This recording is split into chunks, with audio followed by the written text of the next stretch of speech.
कुछ सूरत हाल आपको बताई जा सके कि जिस तरह पंजाब को चलाया जा रहा है और जिस तरह एक बार फिर हमारे वर्कर्स पे और हमारे स्टेक होल्डर्स पे जिस तरह दिन रात छापे मारे जा रहे हैं। देखें, हम 1 साल होने को है और 8 फरवरी को हम एक यौम स्याह मनाने के लिए जा रहे हैं।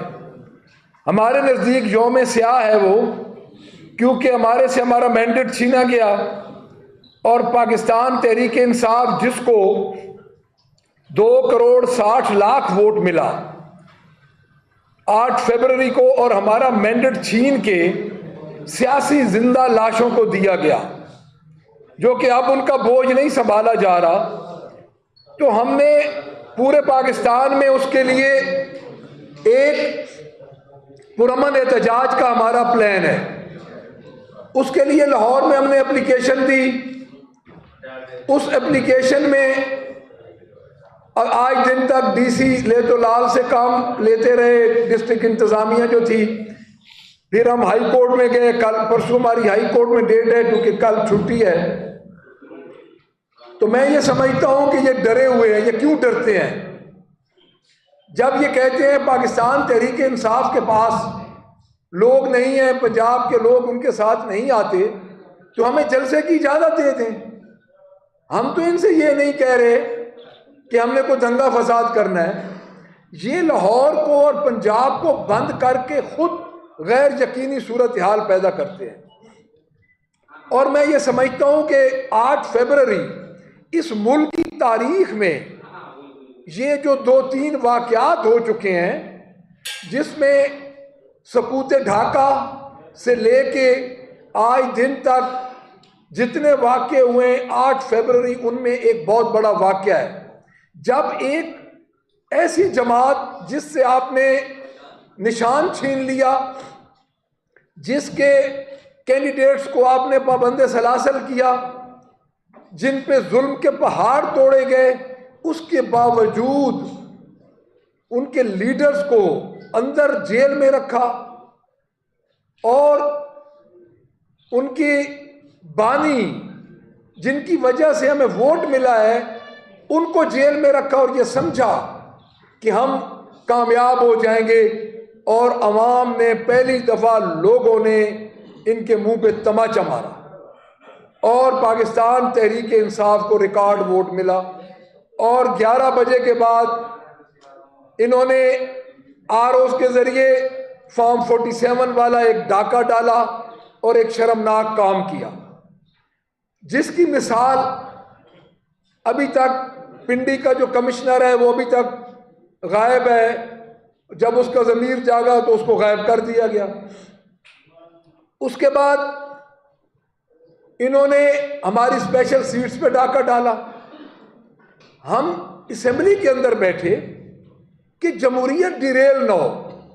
हम इस असेंबली को अभी भी लेजिटिमेट नहीं करते, लेकिन हम बैठे क्यों हैं कि जमहूरियत डिरेल ना हो। हम असेंबली में हमारे चेयरमैन बानी पीटीआई ने इसीलिए हमें बिठाया हुआ है। तो पाकिस्तान तहरीक इंसाफ के लिए असेंबली छोड़ना कोई बड़ी बात नहीं है। हम ऑलरेडी 2 दफ़ा छोड़ चुके हैं। तो मैं ये समझता हूं कि हुकूमत को होश के नाखून लेने चाहिए। हमारे वर्कर्स पे कल रात से इन्होंने शुरू कर दिए हैं छापे। खान साहब के करीबी अजीज़ हमारे खान साहब के साथ होते थे, मुदस्सर मछियाना, उनके घर की तो सीसीटीवी फुटेजेस भी हमारे पास पहुंच चुकी हैं। तो ये दोबारा फस्तैयत पे एक औरत कार्ड खेलने वाली वज़ीर आला, जिनको मैं ये कहना चाहता हूं कि आप अपने दिफा में एक औरत कार्ड खेलती हैं। हुकूमती कारकर्दगी तो आपकी ये है कि औरतों के गैंग रेप में 5% इजाफा हुआ है। औरतों के लिए आपने जो कुछ किया है वो सबके सामने है। धी रानी प्रोग्राम के लिए 1 लाख रुपया जब आपने रखा तो आपने बोर्ड लगवा दिए गुलबर्ग और डिफेंस में, और इतना कॉम्प्लिकेटेड आपने प्रोग्राम रखा कि कोई शरीफ आदमी आपके इस प्रोग्राम से इस्तेफादा नहीं कर सकता। और उधर से आप जुल्म कर रही हैं और लोगों की माओ बहनों को आप सड़कों पे घसीट रही हैं। आपको शर्म करनी चाहिए। एक औरत के नाते आपने कहा था कि ख़वातीन हमारी रेड लाइन है, वैसे वो इन्होंने ठीक ही कहा था, इन अदर सेंस वो रेड लाइन ही थी, क्योंकि पाकिस्तान तहरीक इंसाफ को बड़ी तादाद में ख़वातीन ने वोट दिए। दूसरी बात, एक बड़ी चमगोइयाँ हो रही हैं, एक हुकूमती हलकों से बड़े अजीब अजीब बयानात आ रहे हैं, जो कि खान साहब ने ख़त लिखा आर्मी चीफ साहब को। देखें, मैं आपको एक सीधी सी मिसाल देता हूँ कि एक बच्ची अपने कब्ज़ा लेने के लिए जब नाजायज़ कब्ज़ा उसकी ज़मीन पे हुआ था, तो वो आर्मी चीफ को ख़त लिख के अपना कब्ज़ा छुड़वा सकती है, तो क्या साबिक़ वज़ीर आज़म ख़त नहीं लिख सकता? और उन्होंने बहैसियत जमात, हम ये समझते हैं कि उनके जो कंटेंट्स हैं अगर आप ख़त के पढ़ें तो पाकिस्तान तहरीक इंसाफ ने पाक फ़ौज की कुर्बानियों को और पाक फ़ौज को हमने यकजहती का इजहार किया है खान साहब की तरफ से। और हम दोबारा ये रिक्वेस्ट करते हैं, ये कह रहे हैं उनको कि आप लोग इन सियासी जिंदा लाशों का जो बोझ उठाए हुए हैं इनको उतारें। ये आपको बदनाम कर रहे हैं। बेसिकली उस खत का जो लुब्बे लुबाब है या रूह है, मेरे पास वो खत मौजूद है, उसमें तो खान साहब ये कह रहे हैं कि फौज भी मेरी है और मुल्क भी मेरा है। तो इसमें दूसरी राय क्या है? पाकिस्तान तहरीक इंसाफ जितना जी जो मुहिब वतन बन के अपने आप को सर्टिफिकेट देते फिर रहे और हमारे लिए ये गद्दारी के सर्टिफिकेट ये दे रहे हैं, क्या इनके सरबराह ने उस वक्त नहीं कहा था कि ये जो कंट्रोल लाइंस ये जो हमारी बनी हैं जब पाकिस्तान और हिंदुस्तान बना था, ये एक गैर फितरी लाइंस हैं? जब वाजपेयी आए थे इनको भूल गए वो, जब इन्होंने ये कहा था कि पाकिस्तान की फौज ने मेरी पीठ पे छुरा घोंपा था, क्या ये बात उनको भूल गई है? तो मैं ये समझता हूं कि इस खत में इनकी खाम ख्यालियां हैं। अब ये इस खत को इनके वुज़रा और इनकी वही गैर जिम्मेदार कैबिनेट जो कहती थी 26 नवंबर से पहले एक छांटा लगेगा और उस छांटे से सब उठ के चले जाएंगे, इसी तरह के दोबारा गैर जिम्मेदाराना बयान दे रहे हैं। खान साहब ने अपने खत में कोई ऐसी बात नहीं की, उन्होंने फौज को सिर्फ एक पूरे मुल्क की सूरत हाल बताई है और वाकई इस मुल्क में यही सूरत हाल चल रही है, जो इसकी वजह आप खुद देख लें, पीका जैसा कानून मंजूर हो गया है और इस मुल्क की सबसे बड़ी सियासी जमात पे जो इस वक्त दहशत गर्दी के पर्चे हो रहे हैं, जो हम इस वक्त दहशत गर्दी का शिकार हैं, जो हमारे ऊपर, हम जितने MPs इधर बैठे हैं, हमारे मोस्टली MPs पे 10-10 पर्चे हैं, हमारे ऊपर दिन रात छापे पड़ रहे हैं, इंसानी हकूक की पामाली और इंतखाबी जो फ्रॉड हुआ है उसकी पर्दापोशी की जा रही है। तो इस खत में मेरे नज़दीक कोई ऐसी वजह नहीं है, क्योंकि मुल्क में सियासी अदम इस्तेकाम की वजह से ये एक बहुत बुरा हाल हो रहा है मुल्क की मईशत का। तो मेरे ख्याल में अब आप मीडिया पे कतरन लगाएं, इंटरनेट को आप बंद करें, आप जो कुछ भी करेंगे आपकी दाल नहीं गलने वाली। मैं इस हुकूमत को चैलेंज करता हूँ, इस सो कॉल्ड हुकूमत को, कि हमें 8 फरवरी वाले दिन पंजाब में किसी जगह भी जलसा करने दें, आए हमारे साथ, हमें लाहौर की किसी जगह पर भी ये दे दें, NOC दे दें, इनको लग समझ जाएगी। ये समझते क्या है अपने आप को? हाँ, एक शर्त है, कंटेनर न खड़े करें, अपनी ये जो रियासती जबर है पुलिस के जरिए ये न करें। और मैं दोबारा ये बात करूंगा कि इस खत में कोई ऐसी बात नहीं है जिसको मरोड़ तरोड़ के हुकूमती हल्के पेश कर रहे हैं। हाँ, ये बात ज़रूर है कि इंशाअल्लाह ताला इस खत का असर होगा, इस खत का एक असर होगा और हम इस खत को, खान साहब के खत को ओन करते हैं और हम ये कहना चाहते हैं कि खान साहब ने ये खत लिखा है, अपने मुल्क की सही सूरत हाल की अक्कासी की गई है इस खत में। उसके बाद मैं ये जो जुडिशल कू हुआ था उसमें मैं सिर्फ इतना अर्ज करूंगा आपको कि 3 जजेस लाए गए इस्लामाबाद हाई कोर्ट में। किस लिए लाए गए? हम 26th अमेंडमेंट को जुडिशल कू क्यों कहते हैं? इसीलिए कहते हैं कि जो 3 जजेस बाहर से लाए गए वो पाकिस्तान तहरीक इंसाफ के लिए लाए गए हैं और फैसलों पे असरअंदाज होने के लिए लाए गए हैं। आज ये कहते हैं कि आइन की में गुंजाइश है। आइन में गुंजाइश जो है, आइन में गुंजाइश किस लिए पैदा की जाती है, उसकी शराइत क्या होती है? 73 का जो में आइन मिला था वो तो जुनैनी मसली पास हुआ था। या जुनैनी मसली पास हो, या 2/3 मेजॉरिटी जमात के पास हो, या उस जमात की अलाइंस और उस जमात के पास 2/3 मेजॉरिटीज हो। ये तीनों शर्तें नहीं थी इनके पास। इन्होंने तो हमारे बंदों को लोटा बना के इन्होंने ये बिल पास करवाया। तो इस 26वीं आईनी तरमीम के बाद ये पहला डाका है जो डाला जा रहा है इनके एग्जेक्टिव ऑर्डर की वजह से। और मैं ये समझता हूं कि इसकी हम भरपूर तरीके से, जिस तरह बार काउंसिल्स खड़ी हैं, हम उनके साथ खड़े होंगे। उसके बाद मैं आऊँगा पंजाब की सूरत हाल। आपको शायद याद होगा पंजाब में इन्होंने गंदम ना खरीदने का ऐलान किया था। आज मैं ये फैक्ट्स एंड फिगर आपको बता रहा हूँ। इस जो टिकटॉक पे अपनी हुकूमत चला रही हैं ये चीफ मिनिस्टर साहबा, मैं इनको ये बता रहा हूँ कि पंजाब में 30% गंदम कम काश्त हुई है।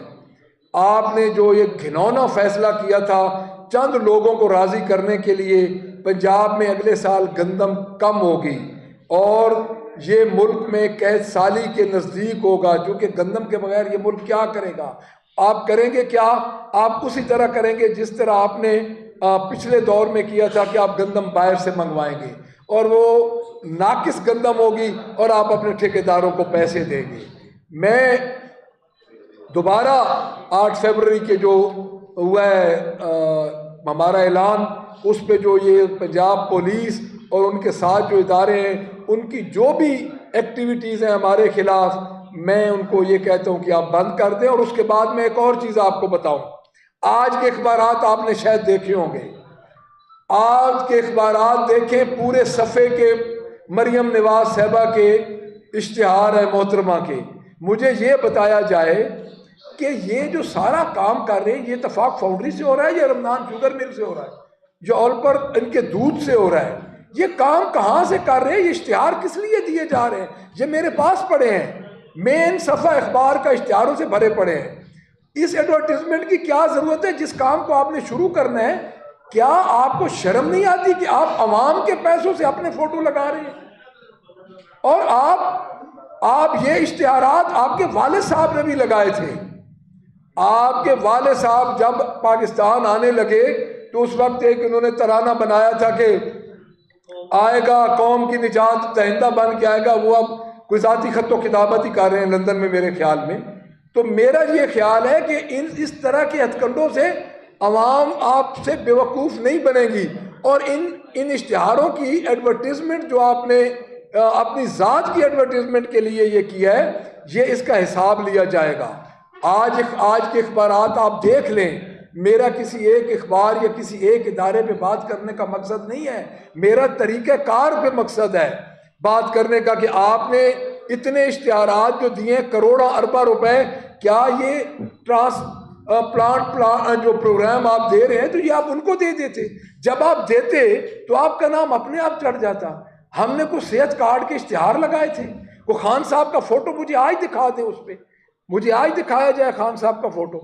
तो मैं ये समझता हूँ कि ये, मैं बार बार ये कहता हूँ कि एक तो ये टिकटॉक से गवर्नमेंट चला रहे थे, दूसरे 16वीं सदी का ज़ेन है, 85 वाला ज़ेन चल रहा है, अभी डिक्टेटर वाला ज़ेन है। लोग इन बातों से आप खुश नहीं होंगे। मैं थोड़ा सा, एक इन्होंने रात को मारा एक बेचारा जिसने पंजाब की करप्शन दिखाई है, उसका नाम है बच्चे का वो जी ज़हीम लगारी को इन्होंने उठाया है। तो उसका क्या कसूर था? उन्होंने इनकी करप्शन दिखाई। करप्शन क्या है? 1 किलोमीटर 15 करोड़ का बनाया जा रहा है रिंग रोड पे। अब 1 किलोमीटर 15 करोड़ का आप जाके चेक कर लें। उसके बाद मिनॉरिटी कार्ड इन्होंने दिया है। पहले तो मोहतरमा कहती थी कि मिनॉरिटी को मिनॉरिटी कहना नहीं चाहिए, अब कार्ड का नाम भी मिनॉरिटी रख दिया है। दूसरी बात यह है कि नवाज शरीफ की तरफ से हदिया किस सूरत में है जी? मोहतरमा ने यह कहा को आप अपने घर से पैसे दे रही हैं, नवाज शरीफ अपने घर से पैसे दे रहा है। आपको ये कहते हुए शर्म आनी चाहिए कि आप ये बात कर रही हैं कि नवाज शरीफ की तरफ से हदिया है। जिस दिन आपने इत्तेफाक फाउंड्री या अपनी शुगर मिलों को से किसी को हदिया दिया, उस वक्त आप बात करें। यानी आप सरकार का पैसा और वो भी आप फरमा रही हैं कि नवाज शरीफ की तरफ से हदिया है। देखिए, ये आप इस तरह की बातें क्यों कर रही हैं। तीसरा, मैं आपकी थोड़ी सी मैं आपको एक बात बता दूं, इनके हम उस पर वाइट पेपर लेके आ रहे हैं कि सेहत जिसका ये पूरी तरह ये कह रही हैं कि हम लोगों को सहूलतें फराम कर रही हैं, सेहत में लोगों को सहूलतें फराम कर रही हैं, तालीम में तो उन्होंने 30,000 स्कूल आउटसोर्स कर दिए। और सेहत का मैं आपको ये बता दूं कि सेहत के दोनों महकमे, टीचिंग और सरकारी हॉस्पिटल के लिए 70 करोड़ के दोनों महकमे नादहिंदा हो चुके हैं। अस्पतालों ने उनको दवाइयाँ रोक दी हैं। ये किस किस्म की गुड गवर्नेंस है, मुझे ये बताया जाए। ये गुड गवर्नेंस है कि आप पाकिस्तान तहरीक इंसाफ के वर्कर्स पे, उनके लीडर्स पे, उनके जो उनका नाम लेने वाला है, उनके सोशल मीडिया एक्टिविटीज पे आप पर्चे करें। ये आपकी गुड गवर्नेंस है। इधर 70 करोड़ रुपया आप नादहिंदा हो चुके हैं और आपको सेंट्रल वेयर हाउस से आपको सप्लाई रोक दी गई है। अब आम आदमी जब हॉस्पिटल जाएगा तो उसको क्या मिलेगा। दोनों महकमों ने 7 माह से अदायगी नहीं की। और मैं ये अर्ज करूं कि ये हॉस्पिटल में अगले 8 से 10 दिन में ये खत्म हो जाएंगी दवाइयां। बीबी, आप इस तरफ तवज्जो दें। आपने पूरे अखबार का एक इश्तिहार दे दिया, अपना फोटो ना लगा दिया। ये कौन सा तरीका है आपका। इधर आप 8 अरब रुपए हॉर्स एंड कैटल शो पे लगा रहे हैं, उधर आप देखिए, आप सिर्फ अपनी जाती पब्लिसिटी पे लगे हुए हैं। और मैं बार बार ये आपको अर्ज करूंगा कि इस वक्त ये मुल्क तब्दील हो चुका है। इमरान खान को आप नहीं रोक सकते। इमरान खान ने लोगों के दिल और दिमाग फेर दिए हैं। उन्होंने, आप इंटरनेट बंद कर लें, आप पीका एक्ट बंद कर लें, आप इमरान को दिलों से नहीं निकाल सकते। मैंने पिछली दफा अपनी स्पीच पे भी ये बात कही है। ये जो पीका एक्ट लगा है, ये पीका एक्ट, वैसे बाय द वे मैं एक बात आपको बता दूं, ये हमारी वजह से ही आप पे भी लगा है। ये पाकिस्तान तहरीक इंसाफ के सोशल मीडिया की वजह से, क्योंकि सोशल मीडिया पाकिस्तान तहरीक इंसाफ की एक मेन ताकत है और वो साबित कर चुकी है। और ये जो टिकटॉक बना रहे हैं और पेड ये काम कर रहे हैं, तो मैं ये समझता हूं कि इनके आखिरी दिन आ चुके हैं। मैं दोबारा 2 चीज़ों पे जोर दूंगा। 8 फरवरी को कोई ऐसा ब्लंडर ना करें जिसकी वजह से 26 नवंबर जैसा वाकया पेश आए। वो आपके गले में है। हमारी एप्लीकेशंस हमने दायर कर दी हुई हैं और वो एप्लीकेशन सदा आपका रूल नहीं रहना, वो जब बाहर आएंगी तो पता चलेगा। दूसरी बात, खान साहब का जो खत है, उस खत में जिस तरह हुकूमती हल्के उसको ऊंचा ऊंचा बोल के और उसको पता नहीं क्या से क्या बना दिया गया है, क्योंकि खान साहब की बात का असर पूरी दुनिया में है। उस खत में कोई ऐसी बात नहीं है। हम अपनी फौज के साथ हैं, जिस तरह खान साहब ने कहा है, और फौज के साथ होने का मतलब यह है कि पूरी फौज है। तो मैं ये समझता हूं कि कौम फौज के साथ खड़ी होगी जब आपके पास ट्रू रिप्रेजेंटेशन आएगी और हम ये समझेंगे कि इस वक्त उस हुकूमत जिसके पास वोट है उसी की हुकूमत है जिस मुल्क में खुशहाली आएगी। जी,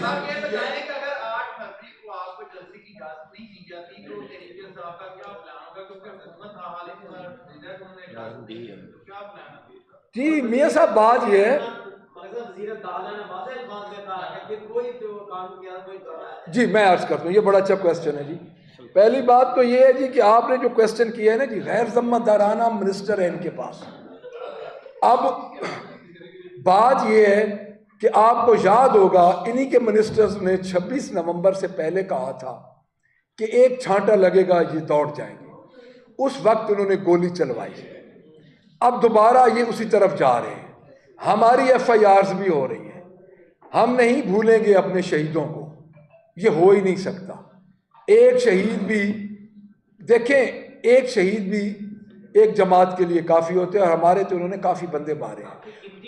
तो दूसरी जी, काफी नहीं, 300 से 13 तक आ गए हैं। कोई वो शादी का नंबर बता दे। मैं बताता हूँ आपको, मैं बताता हूँ, मैं वो भी बताता हूँ आपको। आपका क्वेश्चन बाद में आ जाता है, मैं ओन कर रहा हूँ आपके क्वेश्चन को। उन्होंने हमारे बंदे शहीद किए हैं और काफ़ी ज़्यादा शहीद किए हैं। मैं आपको मेरे जिस तरह बता रहे हैं मैं उनको भी इसका जवाब भी देता हूँ। बात यह है कि जो वाक़या होता है ना, वो वाक़या तसलसल के साथ नहीं होता, एक वाक़ये के साथ दूसरा वाक़या जुड़ता है। ये ज़रूरी नहीं है कि डर के हर को बैठ जाएगा। ये ज़रूरी नहीं है कि जिस तरह ये इनके क्वेश्चन का मैं जवाब दे रहा हूँ, ये ज़रूरी नहीं है कि हर कोई डर के अपने कार्ड्स हमें नहीं देगा। कल मैं इतवार वाले दिन एक शहीद का जेलम भुगता के आया हूँ। क्या ये बताने के लिए काफ़ी नहीं है कि एक शहीद हुआ है? क्या आपको हमारी लाशों के फिगर चाहिए? क्या उनके फोटोज चाहिए? तो वो भी जब ये गवर्नमेंट जाएगी तो हम दे देंगे। लेकिन हमारी FIRs के लिए एप्लीकेशंस सिविल कोर्ट्स में आ गई हैं। मैं आपको ये भी बता दूं। दूसरी बात, पोस्टमार्टम की ज़रूरत भी नहीं होती। ये बात मैं बता दूं, ये कहते हैं ना कि आपने पोस्टमार्टम क्यों नहीं करवाए। पोस्टमार्टम बाद में भी हो जाते हैं। मैं इस फॉर्म 47 वाले प्राइम मिनिस्टर को और इस इंटीरियर मिनिस्टर को ये कहना चाहता हूँ कि जो ब्लंडर आपने किया है, हम ये आपको कह रहे हैं कि दोबारा ये ब्लंडर ना करें जिस तरह इन्होंने ये कहा है। दूसरा, मियाँ साहब की बात का मैं जवाब दूंगा। हमेशा हमारे से ये क्वेश्चन होता है कि जी अगर आपको इजाज़त ना मिली तो आप क्या करेंगे? इजाज़त वाली बात तो ये इतने डरे हुए हैं, खौफ के मारे हुए हैं कि इन्होंने नहीं दे दी। मुझे भी पता है, मैं तो इनको चैलेंज कर रहा हूँ कि एक दफ़ा हमें इजाज़त दे के देख लें। उसके बाद की बात मेरा भी वही एक ही जवाब होता है कि अभी हम आपको नहीं बता सकते, क्योंकि अगला जो कदम हमारे साथ होना है वो आपके पास में भी नहीं है कि आप रोक सकें, क्योंकि हमारे पीछे लग जाना है पुलिस ने और दूसरों ने भी। तो अभी हमारा वो प्लान बी जो है वो हमने सिक्योर रखा। तो कायदे अवाम के इश्तिहार के ऊपर आपने बात की कि जो उन्होंने इश्तिहारात दिए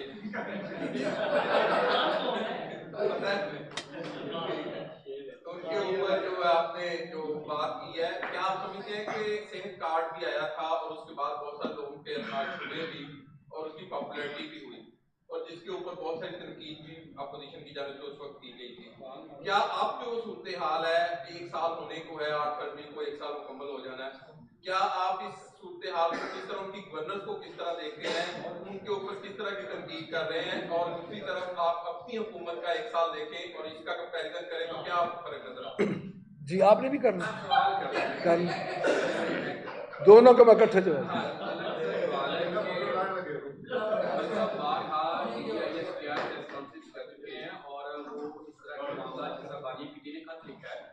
कहते हैं कि फौज का या हमारा ताल्लुक इन सियासी मामला से या मैशत से चीज़ों से नहीं। हुकूमत जो है इनके साथ बातचीत करें, इनके साथ जो भी आपके मसले मसाइल हैं इनके साथ डील करें। तो आप नहीं समझते कि बानी PTI ने ये जो खत लिखा है बिल्कुल एक गैर मुनासिब इक़दाम है, गलत प्लेटफॉर्म की तरफ उन्होंने ये अपना एक तीर फेंका। दूसरा, आप मरीम नवाज के ऊपर तनकीद कर रहे हैं कि वो सोशल मीडिया के ऊपर काम कर रही है, टिकटॉक के ऊपर अपनी वीडियो बना रही है, जबकि आप लोगों का क्लेम है कि आप लोगों ने जो 8 फरवरी का इलेक्शन जीता है ये भी इसी सोशल मीडिया के प्लेटफॉर्म के लिए ही जीता है। अगर वज़ीर आला या मरियम नवाज या PMLN या कोई भी पार्टी सोशल मीडिया को यूज करके अपना बयानिया या अपने आप को मजबूत करना चाहते हैं तो आप इसमें इतराज क्या है? आपका पहले जवाब दूं या उन दोनों का जवाब दूं? पहले उन पिछला वो दे दूं। अच्छा, मैं सबसे पहले तो मैं ये अर्ज करूं कि पहले आपने क्वेश्चन किया है खत पे। देखें, जो खत लिखा है ना चेयरमैन की, आप स्टैब्लिशमेंट के किरदार को कभी भी नज़रअंदाज नहीं कर सकते, पहली बात। दूसरी बात यह है, हमारी आर्मी चीफ साहब से हमारी चेयरमैन की मुलाकात हुई, हमने ओन किया। एक तो जो बैक डोर आपका वो डिप्लोमेसी है उसको हमने ख़त्म कर दिया, जब खान साहब ने भी उसको खुशाइन कहा। तीसरी बात यह है कि हम खत इसलिए लिख रहे हैं कि हमें पता है कि इनको लाने वाले कौन हैं, और हम ये समझ रहे हैं कि उनको भी एहसास हो रहा है। और एक बच्ची अगर खत लिख सकती है तो वो साबिक वजीर आजम है, वो उनका हक है, इस्तेकाक है। हमने खत लिखा है, हमने उनको और हमने उस खत में यकजहती का इजहार किया है। अगली बात आप कर रहे हैं सोशल मीडिया की। सर मैं अर्ज करता हूँ, सर मेरी अगर